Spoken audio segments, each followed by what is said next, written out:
जय हिंद प्यारे बच्चों। स्वागत है आपका इस क्लास में। आज की बहुत ही इंपॉर्टेंट क्लास होने वाली है प्यारे बच्चों। आज क्लास 10 में राजीव प्रकाशन से आज आपको पढ़ना है त्रिकोणमिति। त्रिकोणमिति में जो आपका चैप्टर 8 है, चैप्टर 8 में दिया गया है इसके।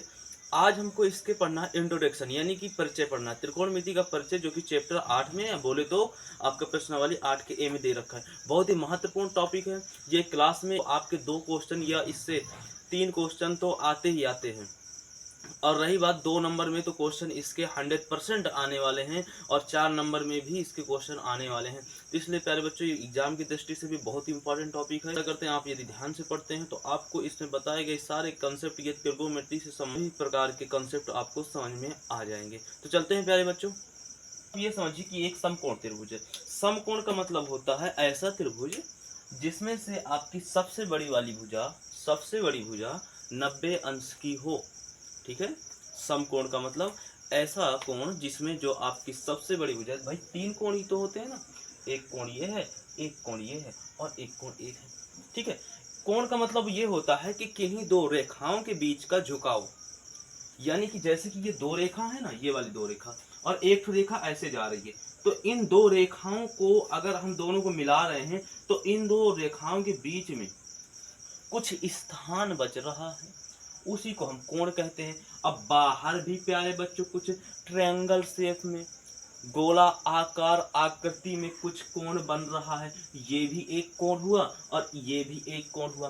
किन्हीं भी 2 रेखाओं को जब मिलाते हैं या आपस में टकराते हैं, ऐसे कुछ टकराते हैं, तो प्यारे बच्चों 2 कोण बनते हैं।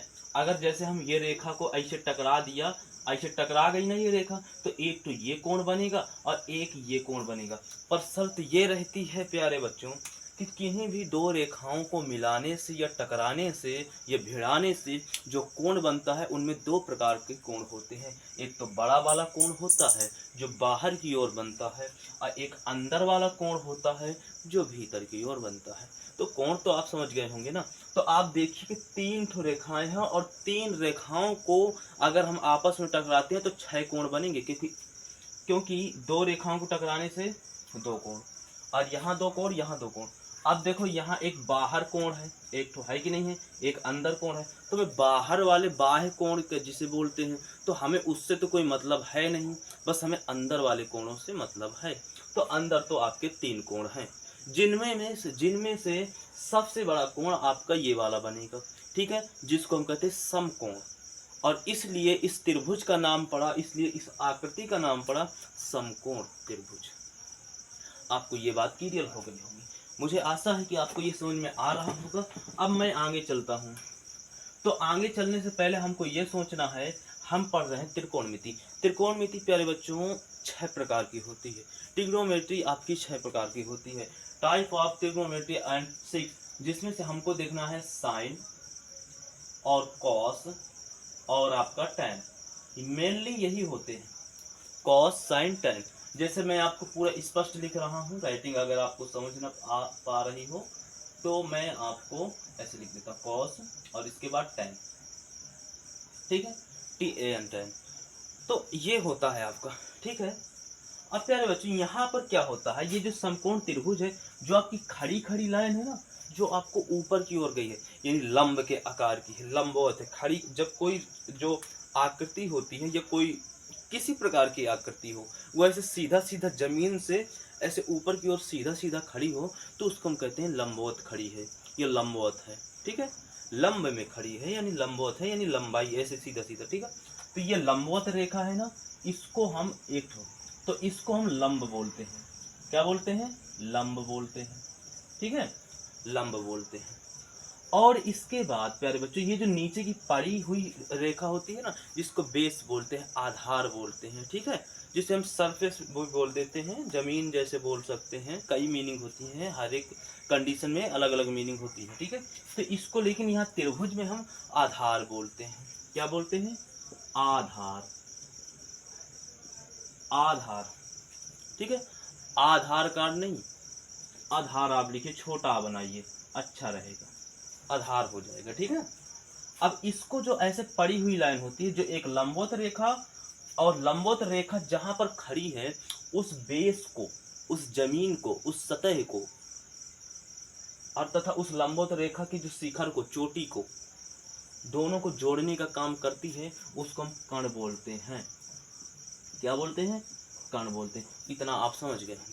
अब देखिए, ये कर्ण और लंब और ये आधार, ये तो हमने ऐसे समझ लिए। अगर कोण के तरीके से समझे तो कोण हमारा यहाँ पर सबसे बड़ा कोण, यहाँ पर समकोण में क्या है? ये वाला कोण है। तो जब सबसे बड़ा जो होता है उसी की तो चलती है, जो सबसे ताकतवर उसी का राज। तो यहाँ पर इन तीनों कोणों में तो ये कोण बड़ा है, तो इसी कोण के अनुसार इस त्रिभुज में जितने भी निर्णय होंगे वो इसी के अनुसार होंगे, यही डिसाइड करेगा। तो कह रहा है, ये कोण कह रहा है। अगर त्रिकोणमिति में देखें, यानी कि त्रिकोणमिति में देखें, तो त्रिकोणमिति में इस कोण को हम थीटा से प्रदर्शित करते हैं। प्यारे बच्चों, ये थोड़ा सा क्लास लंबी होने वाली, लेकिन बहुत बेसिक से समझने वाले। हम ये समझते हैं आप लोगों को कि आप लोग एकदम जीरो से समझ रहे हैं, तो इसलिए हम जीरो से पढ़ा रहे हैं। ठीक है, अब चलते हैं। ये इसको हमने थीटा मान लिया, त्रिकोणमिति में इसको थीटा मान लेते हैं। ठीक है, कोण को। ओके, अब देखो, इस थीटा की जो एकदम लंबावत होती है, एकदम लंबवत होती है, एकदम सामने होती है, उसी को हम लंब के बोलते हैं। और थीटा की जो नीचे होती है, ठीक है, उसको हम आधार बोलते हैं। और थीटा की जो सम्मुख होती है उसे हम कर्ण बोलते हैं। ऐसा बोल सकते हैं। हालांकि आपको यहाँ पर कोई कंफ्यूजन नहीं होगी। आगे चलते हैं। अब इसमें जो साइन थीटा होता है, साइन का थीटा के बिना भी महत्व है। ऐसा नहीं कि थीटा अगर यहाँ पर हमने नहीं लगाया तो साइन का कोई अर्थ ही नहीं है। ठीक है, लेकिन हमें यहाँ पर थीटा लगा देंगे। अगर हम यहाँ पर साइन थीटा लगाएंगे तो साइन थीटा बराबर जो भी मान होगा प्यारे बच्चों, वो इस थीटा के अनुसार होगा। इस थीटा के अनुसार ही यहाँ पर साइन थीटा का मान होगा। अभी आपको नहीं समझ पा रहे होंगे, लेकिन हम आपको यहाँ पर बताते हैं। पहले बात तो एक तो आप शॉर्टकट में सिर्फ यहाँ पर इस पूरी क्लास में एक चीज बस आपको याद करवाएंगे, छोटी सी। क्या है? यहाँ पर हम नियम लिख देते, अच्छा यही लिख देते हैं, लंब गुणे आधार गुणे में लंब। ठीक है, बटे में कर्ण गुणे में कर्ण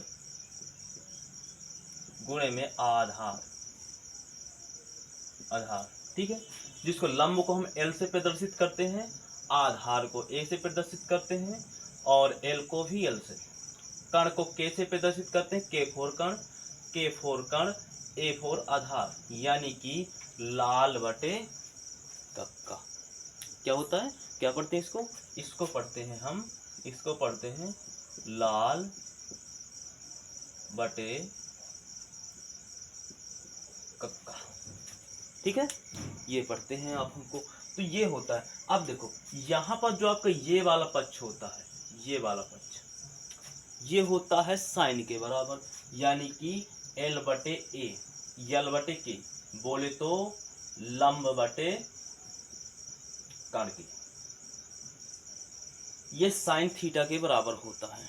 ठीक है, और इसके बाद दूसरे नंबर का जो होता है आपका, दूसरे नंबर का जो होता है ये होता है आपका, यानी आधार बटे कर्ण, यानी कि आधार बटे कर्ण, ये वाला भाग, यानी कि आधार बटे में कर्ण, यानी A बटे में K, ये आपका कॉस के बराबर होता है। ठीक है, अब इसके बाद जो तीसरी पोजीशन होती है, यानी लंब बटे आधार, ये आपका tan थीटा के बराबर। अच्छा, यहाँ पे थीटा नहीं लगाया था क्या? थीटा लगाना बहुत जरूरी है। तो ये होता है आपका लंब बटे जो आधार होता है, वो होता है आपका tan थीटा के बराबर होता है। ठीक है, यहाँ तक बात समझ में आ रही होगी। ठीक है, यहाँ तक आ रही ना बात समझ में? ये आपका होता है। जैसे कि अगर आप याद करना चाहें तो क्या हो जाएगा, ये वाला जो भाग हो जाएगा, ये होता है किसके? साइन थीटा के। और जो ये वाला भाग होता है, ये होता है कॉस थीटा के। और जो ये वाला भाग होता है, वो होता है टैन थीटा के। ठीक है, ओके, आपको बात समझ में आ रही है? ठीक है, अब अगला कुछ, जैसे कि प्यारे बच्चों हम यहाँ पर देखते हैं, अभी आपका आता है सेक भी आता है और कॉसेक भी आता है। कॉसेक थीटा आता है और इसके बाद कॉट थीटा आता है। ठीक है, इनके बराबर भी यहाँ पर कुछ मान होते हैं, लेकिन उससे पहले से पढ़ने से पहले हम ये जानते हैं कि बच्चों साइन थीटा का अगर उल्टा करें तो किसके बराबर होता है? कॉसेक थीटा के होता है। यानी साइन का उल्टा होता है 1/cos कॉसेक थीटा के। ठीक है, आप यहाँ पर याद कर लीजिएगा। या फिर हम कह सकते हैं कि कॉसेक थीटा, यानी कि कॉसेक थीटा बराबर क्या होता है? 1/sin के होता है। ये दोनों के विपरीत होते हैं, अलग पड़त होते हैं। ठीक है, साइन का उल्टा कॉसेक, कॉसेक का उल्टा साइन। ठीक है, अब यहाँ पर ये आपका दूसरा त्रिकोणमिति फलन कॉस थीटा का उल्टा होता है आपका सेक थीटा। क्या होता है? Sec theta. और या सेक थीटा का अगर उल्टा करें प्यारे बच्चों तो कॉसेक थीटा के होता, कॉस थीटा के होता है, यानी स्वयं का ऐसा। और इसी तरह से अब आ जाता है हमारे पास टैन थीटा। टैन थीटा बराबर होता है 1/cot थीटा के। ठीक है, या फिर हम कह सकते हैं कि कॉट थीटा, नोट करते जाइए कॉट थीटा, इसको याद नहीं करना, बस ऐसे समझना है कि इसका उल्टा ये होता है, इसका उल्टा, यानी मेनली हमारे ये तीन होते हैं, इन तीनों का उल्टा, इन दोनों का, जैसे साइन का उल्टा बोले तो कॉसेक। ठीक है, अच्छा लाइन बार से लिख देते हैं तो आपको और समझ में आएगा। जैसे बोल सकते हैं कॉसेक थीटा, फिर इसके बाद क्या है? Sec theta. ठीक है, तो साइन का उल्टा क्या होता है? कॉस, और इसके बाद यहाँ पर यही तीन मेन है बस। और कॉस का उल्टा क्या होता है? सेक। टैन का उल्टा क्या होता है? कॉट। तो मेन तीन है, बस तीन को याद रखना है, ये अपने आप से समझ में आ जाएंगे। ठीक है, और कॉट का जैसे उल्टा करें तो 1/, किसके होता है? टैन के होता है, टैन थीटा के होता है। ठीक है, अब प्यारे बच्चों ऐसा बात समझ में आ गई। तो साइन थीटा का उल्टा होता है ना कॉसेक थीटा, तो इसीलिए साइन थीटा बराबर तो होता है आपका लंब बटे में कर्ण। ये तो साइन थीटा बराबर होता है, लेकिन इसका साइन थीटा का उल्टा होता है कॉसेक थीटा। होता है कि नहीं होता? तो साइन थीटा बराबर तो इतना होता है, तो कॉसेक थीटा बराबर कितना होगा? तो कॉसेक थीटा बराबर होगा कर्ण बटे में लंब। क्या होगा? कर्ण बटे में लंब, क्योंकि उसका उल्टा हो जाएगा। क्या हो जाएगा? उल्टा हो जाएगा, कर्ण बटे में लंब। ठीक है, अरे भाई साइन थीटा बराबर ये होता है, और साइन का उल्टा होता है कॉसेक, तो मान भी तो, और अच्छा साइन थीटा बराबर अगर 1 है तो कॉस थीटा बराबर 1/1 होगा। साइन थीटा बराबर अगर 2 है तो उसका उल्टा कितना होगा? कॉसेक थीटा बराबर 1/2 हो जाएगा। समझ में आ रही है? तो इसको भी हमने घुमा दिया तो ये ऊपर चला गया। और इसी तरह से कॉसेक थीटा, तो कॉस थीटा बराबर होता है आधार बटे कर्ण, तो इसका उल्टा हो जाएगा सेक थीटा के, यानी कि कर्ण बटे में कर्ण बटे में आधार। किसके बटे में? कर्ण बटे में आधार। ठीक है, इस तरह से टैन का उल्टा होता है तो टैन का उल्टा कर देते हैं, तो टैन बराबर होता है लंब बटे में आधार के, यानी लाल बटे में लंब बटे में, यानी कि हाँ लंब बटे ही तो, यानी कि एल बटे में ए, ऐसा होता। तो इसका उल्टा हो जाएगा ए बटे में एल, यानी आधार बटे। ये आपको समझ में आ रहा होगा? ठीक है, ओके। ठीक है, अब ये आप समझ चुके हैं। अब हम चलते हैं क्वेश्चनों की ओर। मुझे नहीं लगता ये बहुत, बस आप इसके याद रखिए, ये तीन मेन है, बस हो गया। तीन का उल्टा, तीन का अगर आप तीन का मान भी नहीं याद करना है आपको, ना ना ना ना, मान नहीं याद करना है तीनों का, बस आपको इसको भी याद रखना है, लाल बटे में कक्का। अब लाल याद रखोगे तो लाल की मीनिंग बना लोगे यल ए यल, और कक्का को याद रखोगे तो कक्का की बना लोगे के बना सकते हो मीनिंग।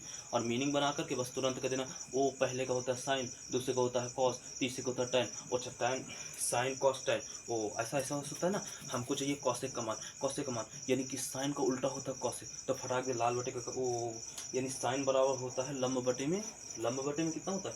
के होता है, यानी एल बटे में का, यानी अल बटे में का।